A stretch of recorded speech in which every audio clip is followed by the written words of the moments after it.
Ha pasado un largo tiempo y antes de comenzar me gustaría darle las gracias a Norma Pacheco, a Rose, a Trufita, a Mayra Hirata, a Rosario Reyes y a la jefecita Eli Rodríguez por los super gracias que nos dieron durante el video anterior. Muchas gracias, me salvaron el mes.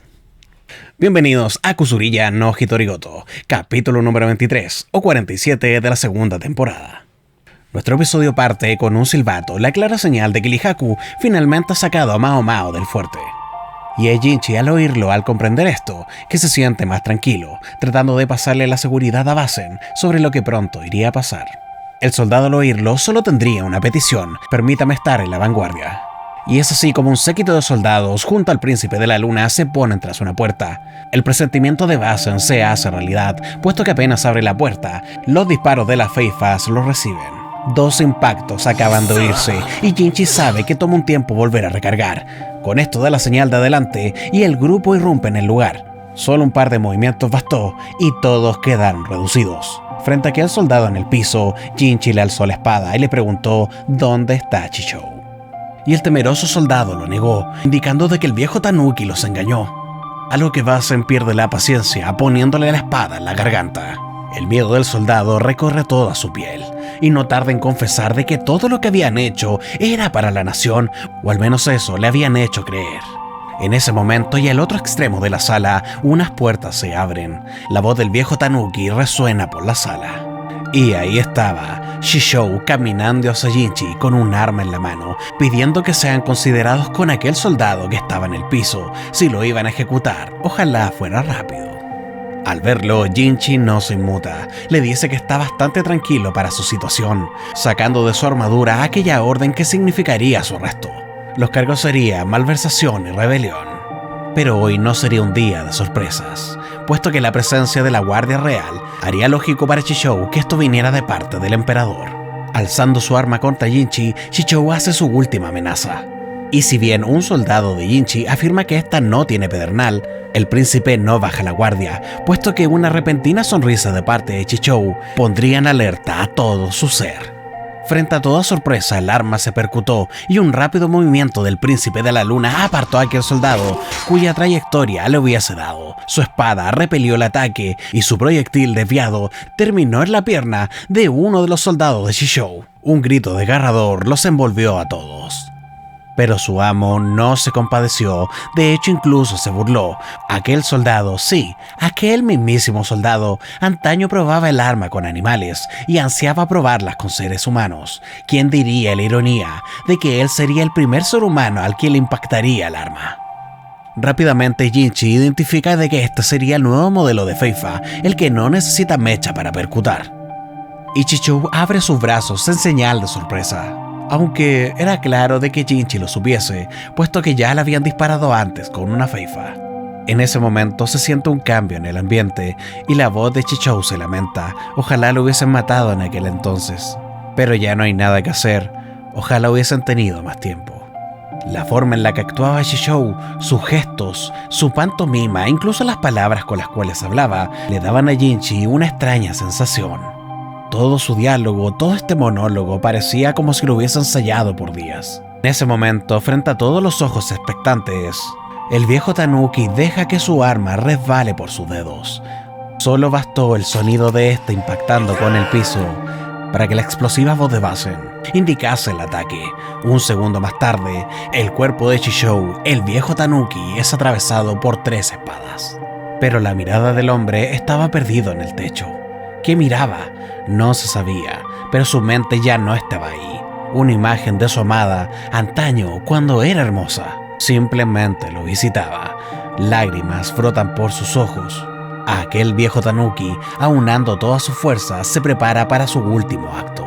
Su boca, de la cual emanaba sangre, esbozó una gran sonrisa para pasar a una carcajada, una que envolvió toda la sala. Lo impactante es que fuera de Chichou, todos guardaron silencio. Y es que la escena le pareció tan rara a Jinchi que parecía como si estuviese delante de una obra. Una protagonizada por Chichou. Una que habla sobre el momento final de quien alguna vez fue el hombre más leal al emperador. Todo tan repentino y decepcionante, así como su final. Más tarde, en otra sala, los hombres y las mujeres que acompañaban a Chen Mei rogaban clemencia. Incluso no tardaron en vender a su propia señora indicando dónde estaba para evitar el castigo. Episodio número 47. El clan Shi. Según nos muestra el anime, poco tardó Jinchi en encontrar aquel pasaje secreto. Una pequeña abertura en la pared en la cual asomó su cabeza, pero en el momento en que lo hizo, la voz burlona proveniente de una hermosa chica lo asusta. Bang, ella le dice. La voz de la hermosa Lao Lan saluda al príncipe de la luna. Obviamente sin dejar de lado el detalle de que tenía un arma apuntándole directamente a su cabeza. Así es como esta demanda que él la acompañe. Pero extrañamente, incluso para quien sería un rehén, Jinchi coopera con facilidad. Es claro como se nota que a pesar de todo lo sucedido, no hay ninguna hostilidad entre ambos. Y es que incluso Lao Lan se lo dice mientras camina de espaldas. Podrías quitarme el arma cuando quisieses, mientras el príncipe la mira, guardando silencio. La hermosa joven escolta a Jinchi hasta el final del pasillo, donde abre una puerta que da a una habitación. En el interior se encontraba en el suelo Suirei, y sentada junto a ella Chen Mei, quien al ver entrar al príncipe de la luna muestra su descontento. Lo primero que piensa Jinchi al mirar a la disminuida Suirei es que creyó que sería de otra forma. Su pasado como alborotadora y las cosas que había hecho en el palacio hicieron que la imaginase como alguien audaz y tenaz, no como esta mujer que estaría en el piso. De pronto, Chen Mei se levantó y le preguntó a su hija por qué traía a este hombre. Esta le contesta que lo trajo para que ella cumpliera su sueño, ya que al parecer siempre lo ha odiado, quizás porque se parece al antiguo emperador, o quizás también porque no puede aceptar de que él sea más hermoso que ella. Aprovechando de restregarle el pasado de concubina de alto rango a su madre, algo que la saca de sus cabales. Con la frente ya declarada, Lao Lan baja el arma y la pone en su cinto, ya que antes que su madre cumpla su sueño, será bueno divertirse un poco. Lao Lan comienza a hablar y nos cuenta sobre la historia que transcurrió hace 30 años atrás. Perdón por romper la cuarta pared, pero me tomaré la libertad de explicar de esto de manera sencilla, ya que como todos saben, con la prisa metieron demasiado contenido en muy poco tiempo y esto les quedó muy enredado. La historia dice así. Hace 30 años atrás, el antiguo emperador no tenía fuerza de voluntad ni siquiera para su madre. Esta gobernaba por él y por eso la llamaban la emperatriz. Preocupada por la falta de interés de su hijo en las mujeres, esta mandó a traer a las más hermosas de todos lados. Y así fue como en el caso de Chen Mei se le solicitó ser concubina de alto rango, a pesar de que antes ella tenía un compromiso con Shishou. Claramente en la personalidad de Chen Mei, el amor no tenía ninguna prioridad, puesto que esta mujer sencillamente buscaba poder. Llámelo hipergamia si quieren. Sin vergüenza ni conciencia le dice a su ex prometido de que esta sería una oportunidad de oro, ya que si el emperador la dejara embarazada, ella se convertiría en la nueva emperatriz. Lo que nos hace entender que casarse con un noble no sería suficiente para la ambiciosa Chen Mei. Pero esto, contrario a lo que pensaría esta mujer, según la boca de su hija, sería parte de un plan.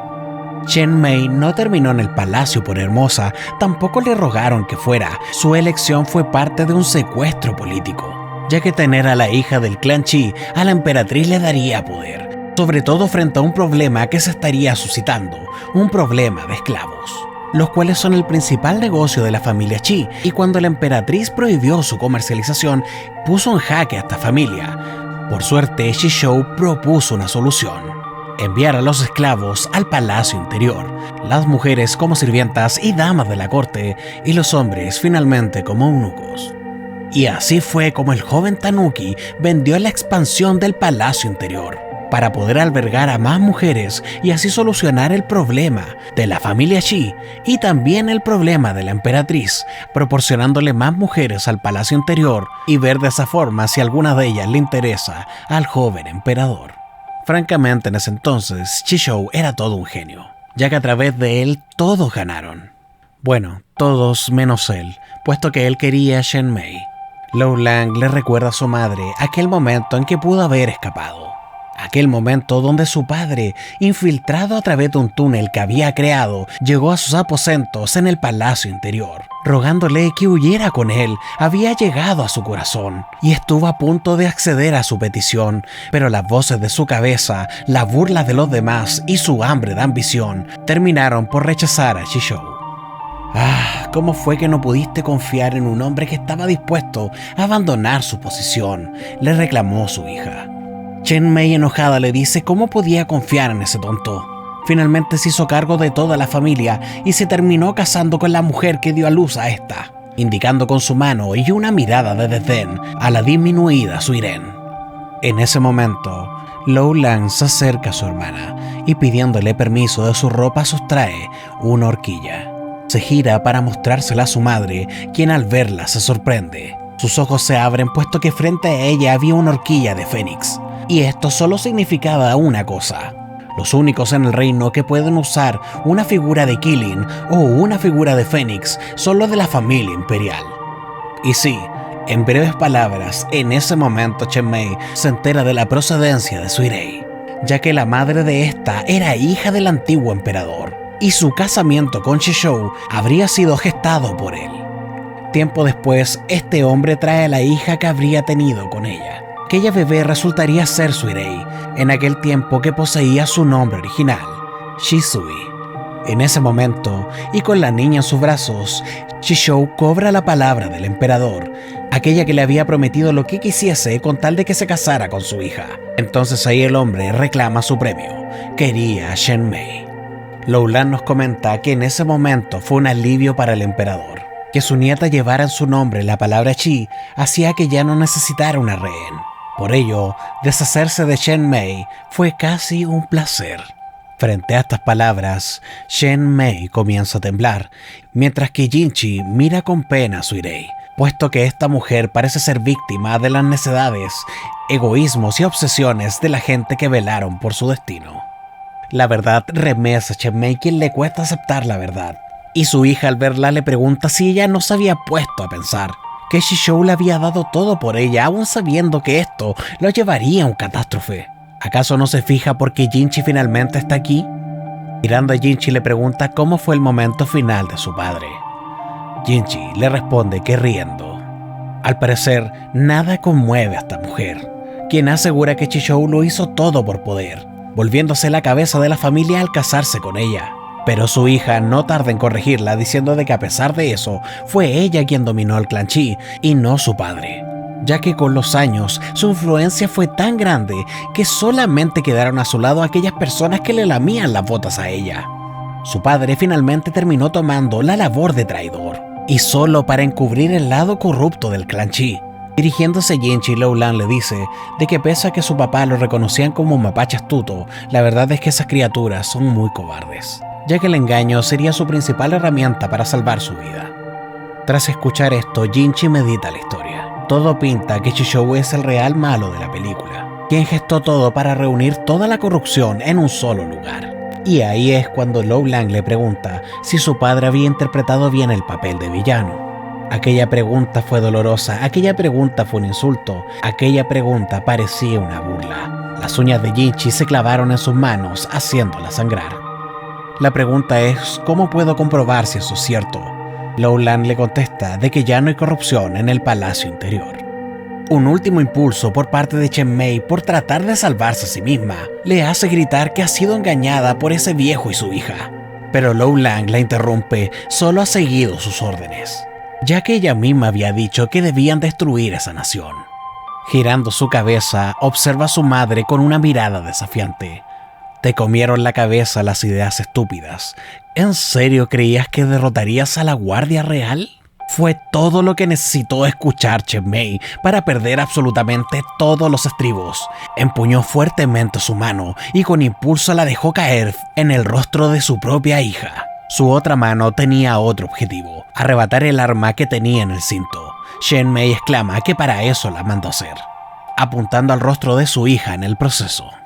Pero esta, de manera casi desafiante y burlona, le dice que esa arma es demasiado para ella y que es mejor que se la devuelva.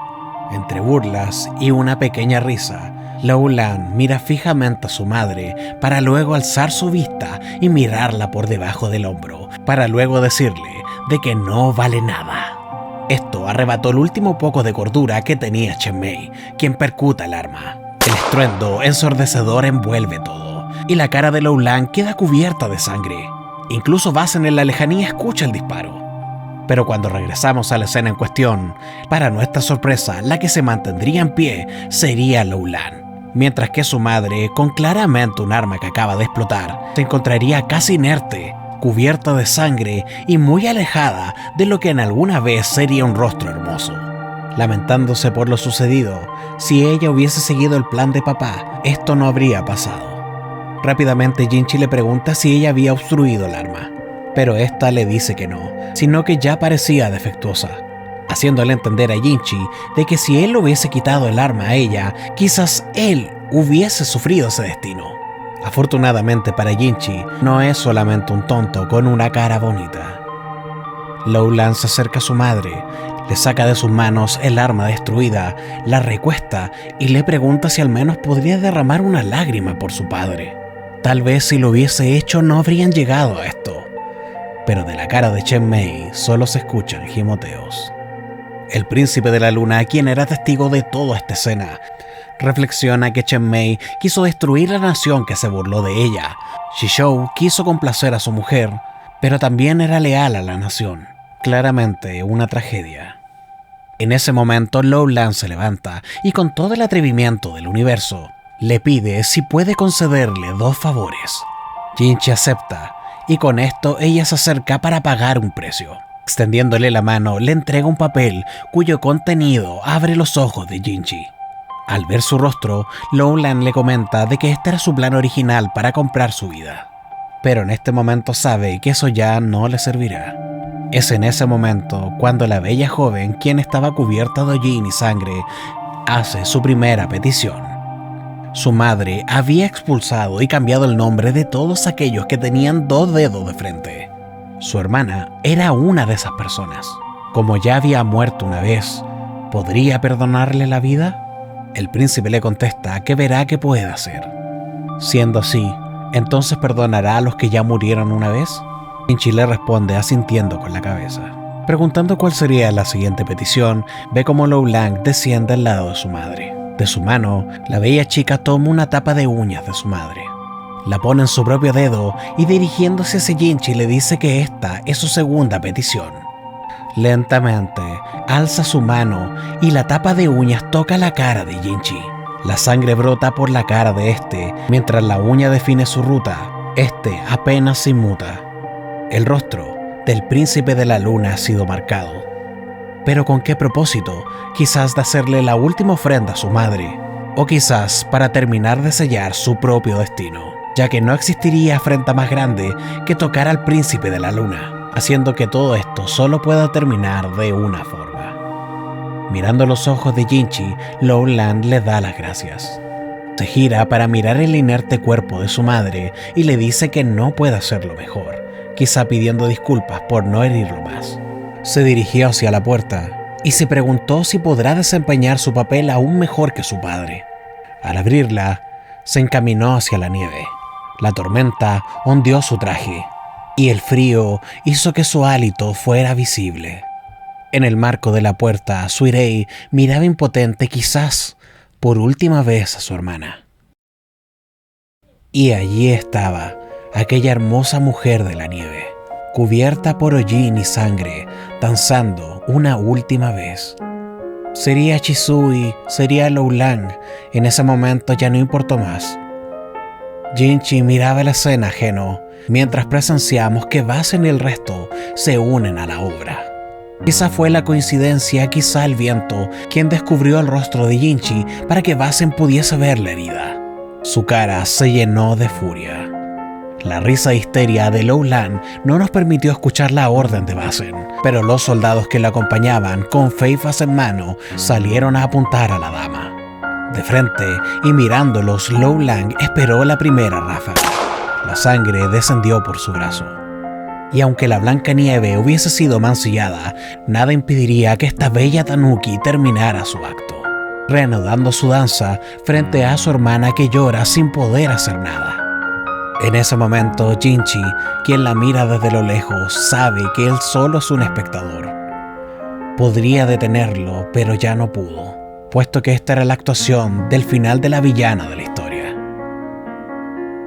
¿Cómo podría arruinarlo? Finalmente, en el momento en que la danza se había intensificado, una segunda ráfaga se escucha. Un certero disparo habría dado en pleno pecho de Lo Lang. En ese momento, la danza cesó.